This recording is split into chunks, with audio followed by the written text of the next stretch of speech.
क्या हाल है मेरे भाइयों के। तो यार ये मैं वापस पार्ट 2 बना रहा हूँ, जहाँ पे आज हम डिस्कस करेंगे रैपिड के ही प्रोज एंड कॉन्स की। तो ये भाई इसलिए आया क्योंकि यार बहुत सारे लोगों को जानना था कि यार भाई रैपिड लें, किसके लिए सही रहेगी, किसके लिए सही नहीं रहेगी। हालांकि मैंने ऑलरेडी पिछली वीडियो में A to Z रैपिड को कवर किया है कि भाई इसके अंदर क्या है, एक्सटीरियर इंटीरियर हर एक चीज़ कवर किया है। आज हम इसका बस एक ऐसा प्रोज एंड कॉन्स देखेंगे जो कि क्विक होगा, शॉर्ट होगा, सिंपल होगा। ठीक है, तो स्टार्ट कर देते हैं। सबसे पहले हम प्रोज गिना देते हैं इसकी। तो भाई मैं ऐसी चीज़ बोलने वाला हूँ जो कि बहुत सारे स्कोडा ओनर को चुभ जाएगी कि भाई इसकी माइलेज। पहले मैं बता देता हूँ इस गाड़ी के बारे में। तो ये 2013 मॉडल रैपिड है, 1.6 MPI वाला इंजन इसके अंदर आपको देखने को मिल जाएगा। पावर फिगर आप वैसे भी गूगल पे चेक कर सकते हो, बट स्टिल थोड़े से स्पेसिफिकेशन बता देता हूँ कि भाई 105 bhp और 250 न्यूटन मीटर टॉर्क। तो टॉर्क की इंजन है, बहुत ज़्यादा अच्छा पंची इंजन है। ठीक है, इमीडिएट पावर डिलीवरी देता है। Ground clearance 163 mm, boot space आपको देखनी है तो यार 465 लीटर की बूट स्पेस है। बाकी आप गूगल पे चेक कर सकते हो। अब हम बात कर लेते हैं भाई 2013 के हिसाब से। पिछली वीडियो में मैंने बता दिया था कि क्या रेट पड़ती है सेकंड हैंड मार्केट में, किसको लेनी चाहिए, किसको लेनी नहीं चाहिए। अब हम आ जाते हैं इसके प्रोज से, शुरू कर देते हैं। अब एकदम ग्लिम्स दे दिया है तो अब हम सबसे पहला प्रो मैं बताता हूँ। तो भाई 2013 के हिसाब से भी ना इस गाड़ी की जो एवरेज हमें आ रही है सिटी में, यू विल नॉट बिलीव भाई, ये हमें सिटी में भी करीब 15 तक की एवरेज दे रही है आराम से, 15-16 की।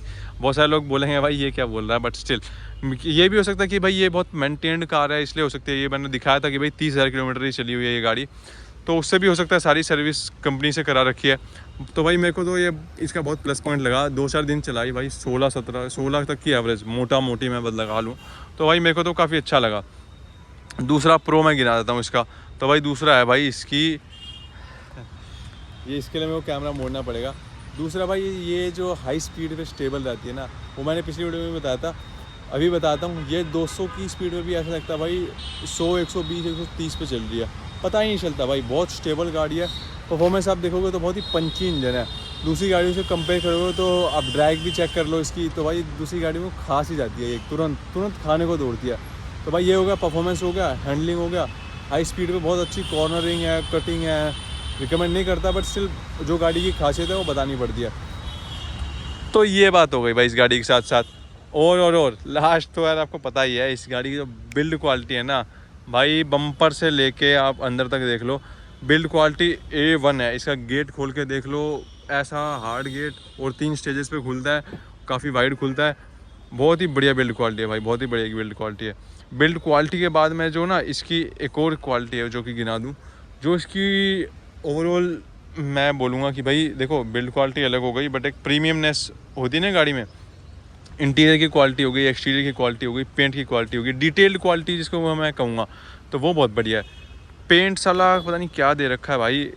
भाई 10-12 साल हो गए इस गाड़ी को। ठीक है, 2025 है अभी, मैं 24 है अभी, तो 11 साल हो गए। तो भाई देखो यार पेंट की क्वालिटी भाई, कहीं से भी जंग नहीं गाड़ी के अंदर, कुछ भी नहीं। ये तो यूजुअली हर स्कोडा वॉक्सवैगन में होता ही है। अब यहाँ पे देख लो भाई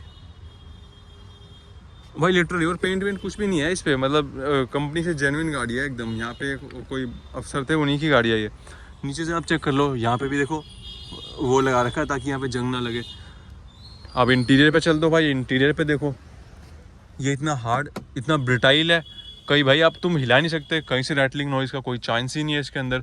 तो ये जो क्वालिटी होती है ना, मैं बोलूँगा इसको भाई जर्मन क्वालिटी बोलूँगा मैं, कि जो फिट एंड फिनिश है बहुत ही टॉप नॉच है। फीचर नहीं दे रखे इसमें मैं मानता हूँ, बट जो इसके अंदर एलिगेंस और जो स्टाइल दे रखा है ना, वो इसको अलग बनाता है भाई सच्ची में। एंड ये तो ये जाना ही जाती है भाई स्कोडा अपने इसकी वजह से।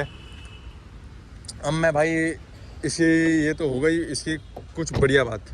और जिसको भाई ये चीज़ पसंद आती है ना, वो इसको उठा ही लेता है, कुछ देखता ही नहीं है इसके अलावा, कहीं नहीं देखना। जैसे हमारे पास बहुत सारी गाड़ियाँ खड़ी है, बट वो कहीं भी नहीं देखेगा, वो आएगा और इस गाड़ी को ले जाएगा।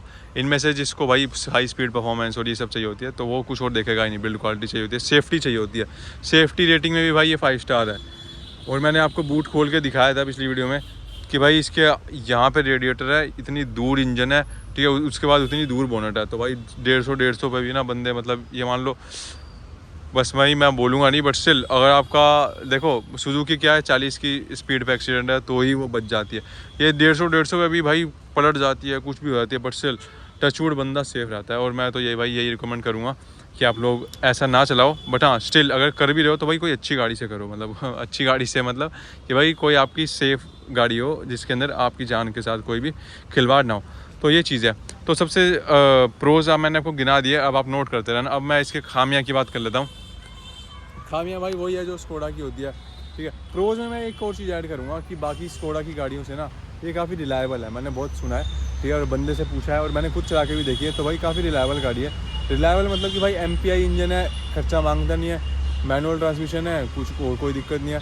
TSI VSI होते, DSG होते तो भाई मैं मानता हूँ, बट स्टिल ये मैं कहूँगा कहीं ना कहीं काफ़ी रिलायबल है। ऐसा नहीं है कि मैं इतना भी रिलायबल नहीं कहूँगा कि होंडा तक है, बट स्टिल बाकी स्कोडा की गाड़ियाँ हैं ना जो अभी आ रही है उनसे तो बहुत ज़्यादा रिलायबल है भाई। जिनके अंदर DSG ख़राब हो रहे हैं भाई, कभी कोई कुछ परेशान हो रहा है। और ये वाली गाड़ी ना नॉर्मल मैकेनिक भी देख देता है, वो ऐसा नाटक नहीं करता।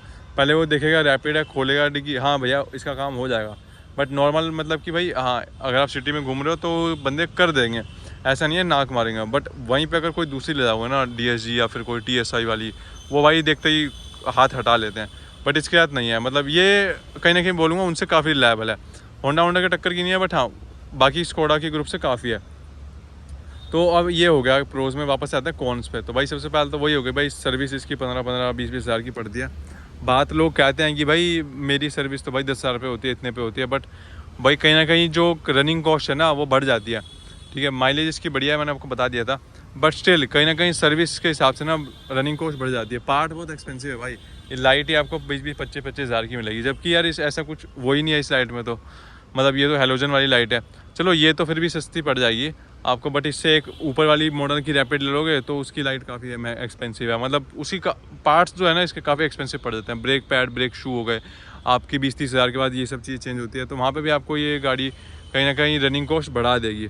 तो एक चीज़ ये आपको नोट करनी है, क्योंकि यार अगर मैं बोलूँ ये 3 लाख की मैं आपको दे रहा हूँ, ठीक है, फॉर एन एग्जांपल ले रहा हूँ, तो आप 3 लाख तो भाई 3 लाख में तो भाई ये भी आ रही है, ये भी आ रही है, छोटी छोटी गाड़ियाँ आ रही है 3 लाख में, बट आपने क्या लिया 3 लाख में सिडैन।